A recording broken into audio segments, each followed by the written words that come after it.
मेरे प्यारे भारतवासियों, जय हिंद जय भारत। मेरे दोस्तों, मेरे मित्रों, एक होता है बिखरना, एक होता है जुड़ना। जो परिवार जुड़े रहते हैं अक्सर उनकी कीमत होती है। जो बिखर जाते हैं किसी भी कारण, अक्सर वो उजड़ जाया करते हैं। इतिहास साक्ष्य है, गवाही है इस बात का। कहते हैं कि घर का, परिवार का कोई सदस्य अगर किसी को समझाने का कोई प्रयास कर रहा होता है, वो उसकी भलाई के लिए होता है। अगर वो उसी को मान लेता है तो वो बिल्कुल ही फ़ायदे में रहता है। अर्थात उसका जो फैमिली मेम्बर होता है वो तो यही चाहता है कि ये मेरा परिवार का सदस्य है, इसको कोई नुकसान ना हो, इसलिए वो समझाने का प्रयास करता है।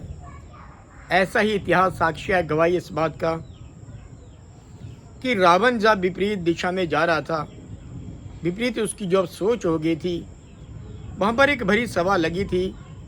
तो कहते हैं कि विभीषण जी ने उसको समझाने का प्रयास किया कि जिस राह के ऊपर तू चल रहा है ये रास्ता सही नहीं है। अर्थात जो उनके मन के सोच थी, जो मन के विचार थे सीता माता जी के प्रति, उन्होंने कहा कि सीता माता जी को जल्द से जल्द अब वापस कर दो, जिस राह के ऊपर आप चले ये विनाश का कारण होगा। कहते हैं कि बार बार समझाने के बाद भी उन्हें भरी सभा में विभीषण जी को लात मारी, वहाँ से निकाल दिया गया। आगे से अब हम देखें उसका परिणाम क्या निकला। कहते हैं कि उस सभा से उसको निकाल तो दिया, लेकिन उसकी जो सभा थी वो काल के वश में हो गई। अक्सर हम जिक्र करते हैं कि रावण का दोष था इसमें, उन्होंने मनमानी की, लेकिन को सच कहना, झूठ को झूठ कहना, ये भी किसी कोई हिम्मत वाला कर सकता है। सच को सच कहना, वो जो भरी सभा थी, अगर उस वक्त उस सभा में अगर कोई 4-5 सज्जन उठ जाते, वो विरोध करते कि आपने विभीषण जी का अपमान किया, ये ठीक नहीं किया, हो सकता है जो रावण का विनाश हुआ था वो रुक जाता। लेकिन नहीं, सच का किसी ने साथ नहीं दिया और विभीषण जी बड़ी सभा से निकल गए। कारण क्या हुआ कि रावण का विनाश हो गया, जिसको आज हम कहते हैं कि 1 लाख पूत 1.25 लाख नाती, 30 रावण घर दिया ना बाती। कहाँ चला गया इतना बड़ा परिवार, सोने की लंका, विनाश हो गया। इसी प्रकार से अगर हमें कोई समझाने का प्रयास करता है, अगर हमें कोई जोड़ने का प्रयास करता है, हम देखते हैं कि एक धागे का उदाहरण दिया जाता है। और वो उदाहरण किस प्रकार से है। कहते हैं कि मोतियों का काम तो है बिखर जाना, लेकिन धागे की भी जिद होती है उसको पिरो के रखना। माला की तारीफ सब करते हैं क्योंकि मोती सबको दिखाई देता है, लेकिन काबिल तारीफ तो वो धागा होता है जिसने उसको जोड़ के रखा होता है। जोड़ना बड़ी बात है, तोड़ना कोई बड़ी बात नहीं है। जब इंसान टूट जाता है, बिखर जाता है, उसकी कोई कदर नहीं रहती, कोई कीमत नहीं रहती। इसी प्रकार से हम कहीं भी जाते हैं, अगर कोई फल है, अंगूर है, केले हैं, उसका हम जब भाव पूछते हैं इसका रेट क्या है, अगर वो टूटे हुए बिखरे हुए मिले उसका आधा रेट होता है, लेकिन जो जुड़े हुए होते हैं केले या अंगूर, उनका रेट बड़ा अच्छा दाम मिलता है। कारण क्या होता है, वो उनसे अलग हुए होते हैं, टूटे हुए होते हैं। इसी प्रकार से वो एक उदाहरण आता है। कहते हैं कि एक बार बीरबल ने अकबर से पूछा, अकबर ने बीरबल से पूछा कि ऐसी कौन सी चीज़ है जो घर में आ जाए वो तबाह हो जाती है, मोहल्ले में आ जाए तबाह हो जाती है, देश में आ जाए वो तबाह हो जाती है। आगे से बीरबल ने बड़ा सुंदर सा उत्तर दिया कि जिस घर में फूट पड़ जाए वो घर तबाह, जिस मोहल्ले में फूट पड़ जाए वो मोहल्ला तबाह, जिस देश में फूट पड़ जाए वो देश तबाह। अर्थात एकता की बात कही है।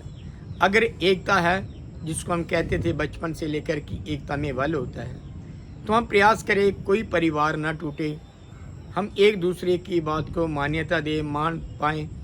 क्योंकि जब तक घरों के भी जो फैसले होते हैं बड़ों के हाथों में होते हैं, वो अक्सर जो फैसले होते हैं, जो मसले होते हैं, वो सुलझाए जा सकते हैं। लेकिन अगर अगर जो परिवार का हर सदस्य बड़ा बनने का प्रयास करता है, कहते हैं कि वहाँ पर जो मसले होते हैं वो सुलझते नहीं, उलझ जाया करते हैं। इसी प्रकार से कहा जाता है कि एक ने कही तो दूसरे ने मानी, नानक कहो दोनों ब्रह्म ज्ञानी।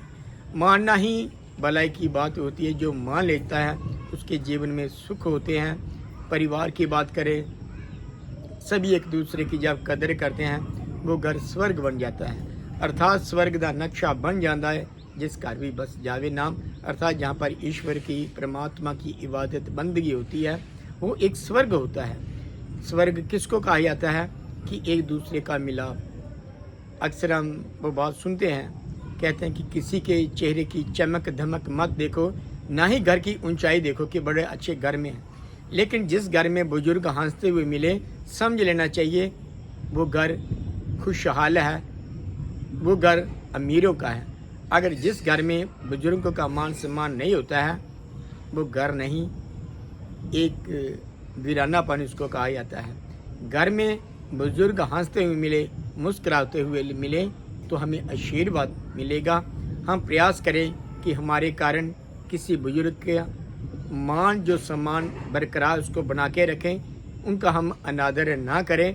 जब हम उनका अनादर करते हैं तो हमारा विनाश हो जाया करता है। अर्थात सतगुरु धरती धर्म की, यह कोई बीजे त्यह फल पाए।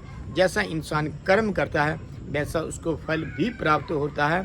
अर्थात भोया पेट बबुल का तो आम कहाँ से खाए। अगर कोई इंसान ये कहे कि मैंने कांटेदार वृक्ष लगाए मेरे को आम प्राप्त होंगे, ये कभी हो ही नहीं सकता है। इसी प्रकार से सतगुरु धरती धर्म की, यह कोई बीजे त्यह फल वह। जय हिंद, जय भारत।